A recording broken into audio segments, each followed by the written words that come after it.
में सड़क है, ये भी पता नहीं लग रहा था।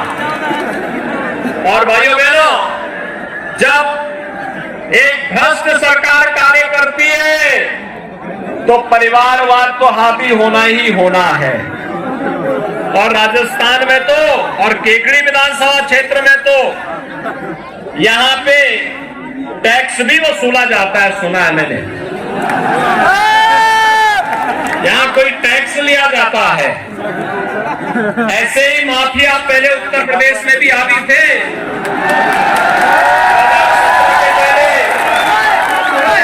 और भाइयों बहनों, उत्तर प्रदेश में माफिया के लिए ही हम बुलडोजर लेके आए थे।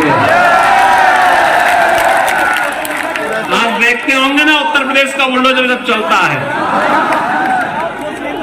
अच्छे अच्छे माफियाओं की गर्मी शांत कर देता है।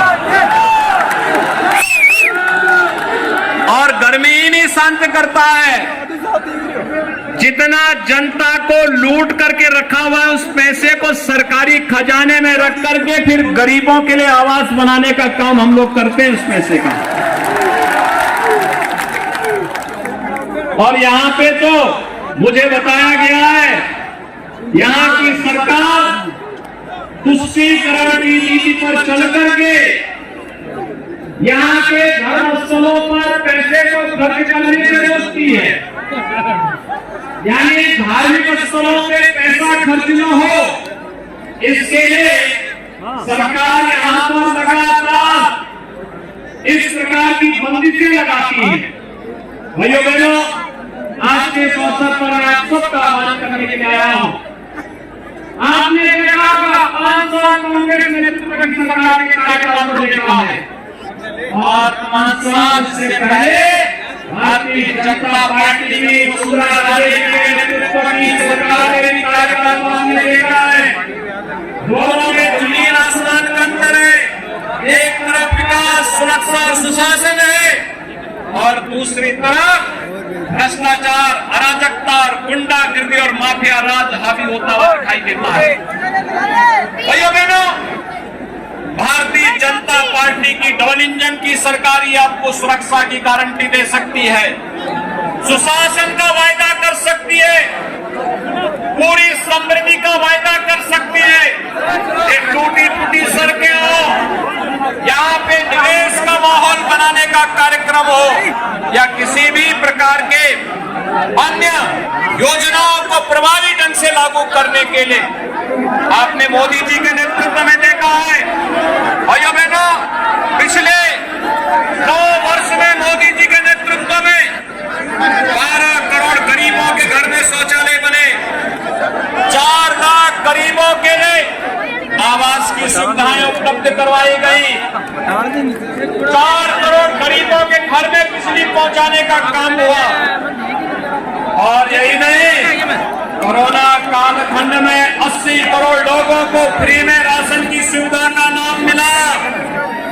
तो अगले 5 वर्ष के लिए प्रधानमंत्री जी ने कहा कि गरीबों को फ्री में राशन की सुविधा का लाभ मिलेगा।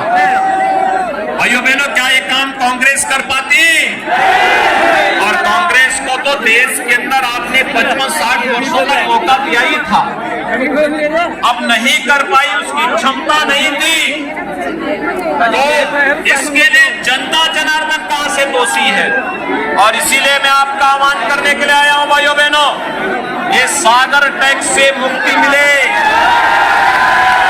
भ्रष्टाचार मुक्त व्यवस्था राजस्थान को प्राप्त हो, राजस्थान के नौजवानों के लिए भी रोजगार की सुविधाएं उपलब्ध हो, यहाँ का विकास की योजनाओं का लाभ गांव, गरीब, किसान, नौजवान और महिलाओं को प्राप्त हो।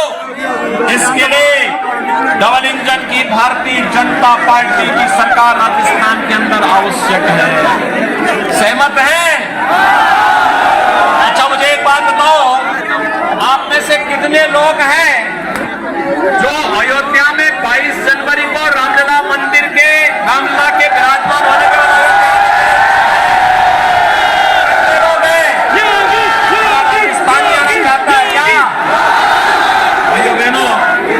इसके लिए आवश्यक है कि शत्रुघ्न गौतम जी को विधानसभा में जयपुर पहुंचाएंगे। सहमत हैं? पहुंचाएंगे ना? भ्रष्टाचारियों की जमानत जब्त करवाएंगे। और मैं फिर शत्रुघ्न गौतम जी विधानसभा में जाने के बाद 22 जनवरी के बाद केकड़ी के जनता जनार्दन को लेकर के अयोध्या पहुंचे। अयोध्या में स्वागत की तैयारी है। सहमत है? सभी लोग सहमत हैं? तो भाइयों बहनों,